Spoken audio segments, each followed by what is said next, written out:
Você sabe qual é um dos maiores riscos de segurança dentro da sua empresa hoje? Não é o hacker sofisticado do lado de fora da empresa. É o dado que sai pela porta da frente, pelo e-mail, pelo pendrive, pelo Google Drive pessoal, sem que ninguém perceba. Eu sou Vinícius Garcia, pré-vendas na UAT, e hoje eu quero te falar sobre algumas soluções muito importantes de nosso portfólio, a proteção de dados, com foco principalmente em 3 vertentes que resolvem exatamente esse problema.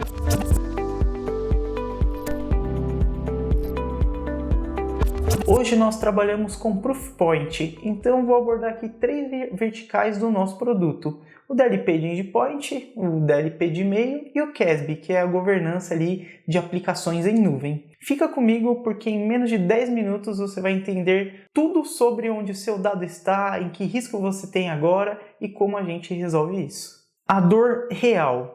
Antes de falar de solução, precisamos te mostrar basicamente um cenário. Segundo a própria Proofpoint, 44% das organizações não têm controle dos dados, principalmente para GenAI. Quase metade dessas organizações, 79% das organizações, já usam IA generativa em pelo menos uma área de negócio, ou seja, seus colaboradores estão usando GPT, Gemini, Copilot, com dados da empresa e a maioria não tem nenhuma governança em cima disso. E tem mais, 46% das empresas dizem que há uma dispersão de dados e isso é um desafio muito grande.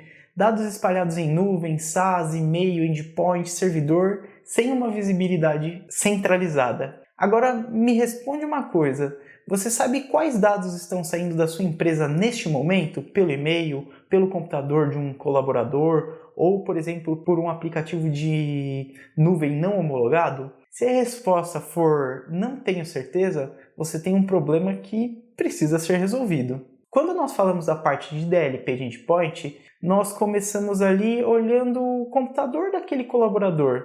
Então pensa em uma seguinte cena, um funcionário está saindo ali da empresa, nos últimos dias antes de sair ele copia aquela base de clientes inteiro para um pendrive ou, por exemplo, sincroniza uma pasta inteira para o Google Drive pessoal. Quem nunca já viu um cenário desse? Você vai acabar descobrindo quando o estrago já for feito. Então, quando já houve aquele vazamento, aquela cópia de dados. Esse é o problema, basicamente, que o DLP de Endpoint resolve. O que essa solução acaba fazendo na prática? Ela vai monitorar o movimento de dados no dispositivo, então USB, na impressora, o que está mandando para imprimir, sincronização com aplicativos de nuvem, e aí nós aplicamos ali políticas até que automáticas baseadas em conteúdo e no comportamento, para que você tenha visibilidade de todo o ciclo daquele dado. Outro diferencial, o DLP ele consegue ter integração basicamente com o MIP da Microsoft.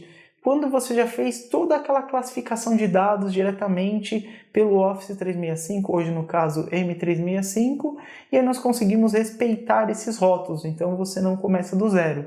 Então essa integração é algo muito bom. Eu vou comentar um caso real onde basicamente nós conseguimos ver esse tipo de comportamento em diversas empresas. Então, por exemplo, uma empresa do setor financeiro percebeu que colaboradores que pediam demissão tinham sempre um padrão. Nos últimos 30 dias, o volume de arquivos copiado pelo menos para USB, mandados pelo Google Drive, aumentava. Por quê? A pessoa estava fazendo aquela cópia dos arquivos corporativos. Com o DLP da Proofpoint ativo, esse comportamento ele é detectado, o time de segurança é alertado e o vazamento é contido antes de acontecer, porque nós conseguimos fazer a análise daquele dado, verificar o que as pessoas estão trabalhando ali com os nossos dados. Isso é uma proteção proativa, não reativa, nós conseguimos ter todo o acompanhamento dele. O outro tema que eu queria falar era sobre o Adaptive E-mail DLP. Agora, antes de te falar uma dor que todo mundo já viveu, mas quase ninguém vê solução, né? Quase ninguém encontra uma solução para ela, basicamente a pessoa foi lá e digitou um e-mail.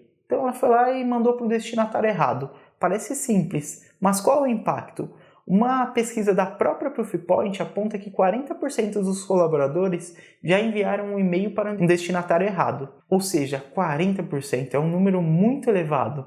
Imagine uma proposta comercial indo para um concorrente ou um contrato indo para um cliente errado, uma planilha de salário sendo encaminhada para toda a empresa, por exemplo, por acidente. Isso acontece todos os dias, e o DLP tradicional, baseado em regras estáticas, não pega esse tipo de coisa, porque o conteúdo pode estar correto. O problema é sempre o destinatário para quem está sendo encaminhado, e é exatamente aqui que entra essa solução. Ou seja, ela nasceu ali de uma aquisição da Tessium, uma das maiores empresas ali avançadas em segurança de e-mail e comportamento do mundo. A Proofpoint acoplou ao seu portfólio. E basicamente, como ela funciona? A solução aprende o comportamento de comunicação de cada usuário ao longo do tempo. Com quem ele troca e-mail, com que frequência, qual tipo de conteúdo, com mais de 12 meses ali dentro daquele histórico de comunicação que foi basicamente analisado.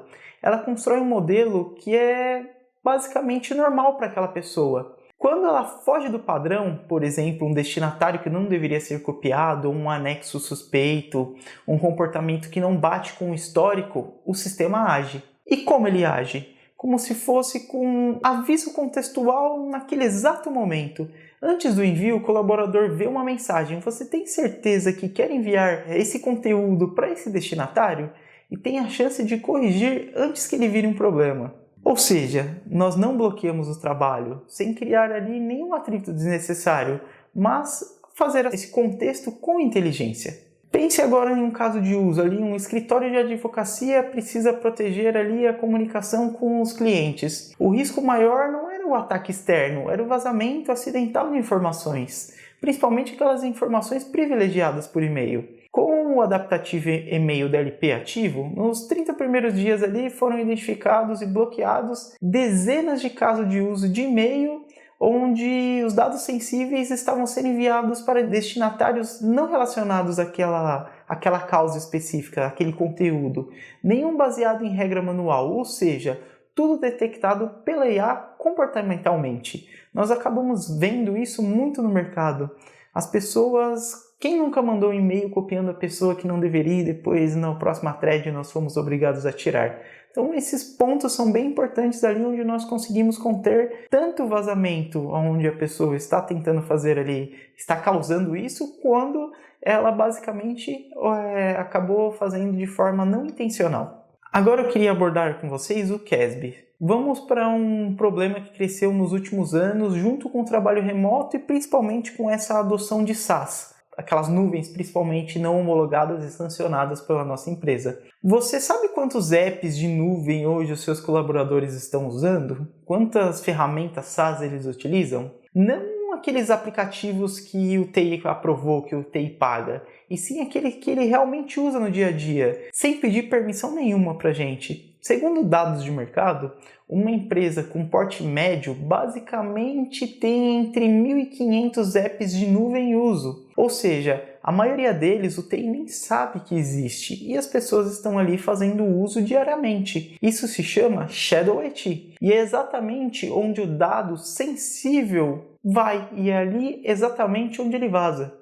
Um colaborador salva uma apresentação com dados de clientes no Google Drive pessoal. O outro usa o ChatGPT para resumir, por exemplo, uma proposta. E o conteúdo da proposta vai alimentar ali um modelo. Um terceiro conecta um app de produtividade não homologado via OAuth ao seu 365. E esse app passa diretamente ali pela caixa de mensagem dele. O que a gente acaba vendo? Muita adoção de ferramentas para diversas tarefas, onde muitas vezes o TI nem sabe que essas tarefas estão sendo automatizadas, que essas tarefas estão sendo utilizadas nesse tipo de aplicação. E aqui o principal ponto, a visibilidade. O CASB ele vai resolver isso basicamente hoje em 3 camadas. Em uma primeira superfície, nós vamos ganhar a visibilidade, ou seja, você vai enxergar todos os apps em nuvem que vêm sendo usados, classifica por risco, controla quais são permitidos. Isso inclui toda aquela descoberta ali, basicamente, do que nós falamos do Shadow IT. uma segunda camada, que é aquele controle de acesso adaptativo. Para dispositivos ali não gerenciados, por exemplo, um notebook pessoal, por exemplo, o QASB aplica alguns controles em tempo real sem precisar de um agente instalado. Ou seja, o usuário acessa uma ferramenta, mas dentro dessa ferramenta ele cria limites definidos por políticas. Por exemplo, do OneDrive, você vai conseguir ter algumas contenções lá dentro do aplicativo. Assim que ele acessar remotamente, não estando ali com o computador da empresa, ele vai ter toda aquela contenção de dados, aqueles itens restritos para que a gente consiga basicamente controlar tudo que ele está fazendo o acesso. E uma terceira camada, que basicamente nós conseguiríamos ali ter essa governança do OAuth. Ou seja, sabe aquele aplicativo que pede a permissão para acessar a sua conta do Google? A gente loga muito assim com aquelas autenticações mais rápidas. O QASB, por exemplo, ele vai identificar quais são essas permissões, se elas são arriscadas, e ele revoga automaticamente, por exemplo, até o acesso de OAuth, por exemplo, malicioso ou desnecessário. E tudo isso vem integrado ali em uma camada que nós conseguimos ali em um bundle, onde eu vou ter um mesmo console, os mesmos detectores de conteúdo, as mesmas políticas aplicadas nos 3 casos de uso, né? Nos 3 canais, nas três pontes ali de ferramentas. Um exemplo de um caso de uso: uma empresa de saúde ali, após implementar o QASB, descobriu que colaboradores usavam app de notas em nuvem não homologado para registrar informações de pacientes, ou seja, dados sensíveis, regulatórios, principalmente em cima da LGPD, e um app que a empresa não tinha controle. Com o QASB ativo e autenticado, né, controlando essa parte da organização, esse aplicativo ele pode ser identificado, bloqueado e os dados em si migrados para uma plataforma ali controlada pela empresa, sem impactar a produtividade do time, porém entregando sempre a proteção de dados. Agora que você já entendeu um problema ali da parte de vazamento de dados e a solução, deixa eu falar um pouco para você como a UIT entrega isso. Nós não vendemos licença, nós não chegamos aqui com uma proposta genérica e sumimos depois da assinatura. O nosso modelo é um modelo basicamente consultivo, do início ao fim. Começa na parte de pré-vendas, com uma análise técnica dedicada, entendimento do seu ambiente, ao seu risco, à sua necessidade real. Nós mapeamos quais canais estão expostos, qual o perfil de dado sensível, basicamente que você precisa fazer uma proteção e qual combinação de produto faz sentido para você. Depois vem a implementação, com um gerente de projetos dedicado, um design lógico, configuração, testes e documentação, ou seja, um início do ciclo, né? Um ciclo do início ao fim. Não um deploy genérico e um projeto sem estar finalizado. Depois do Go Live, você não fica sozinho. A nossa equipe faz essa sustentação contínua, gestão de políticas, ajuste de regras, relatórios periódicos e um suporte sempre dentro do nosso SLA. Mais de 700 empresas confiam nesse modelo, NPS acima de 96 e funcionários certificados dos fabricantes que nós trabalhamos. Se você chegou até aqui, você se reconheceu ali ao menos uma das dores que eu mencionei. E a pergunta que fica é: quanto tempo você ainda vai ficar exposto aos vazamentos de dados? O dado que vaza hoje pode ser um cliente perdido, uma multa de LGPD, um contrato comprometido e, na maioria das vezes, quando você descobre, já foi, principalmente o seu impacto reputacional. Nós estamos aqui para resolver isso com você de uma forma consultiva, sob medida, com a tecnologia certa para o seu ambiente. Caso você tenha interesse em proteger os seus dados, nos chame para uma conversa. Até o próximo vídeo.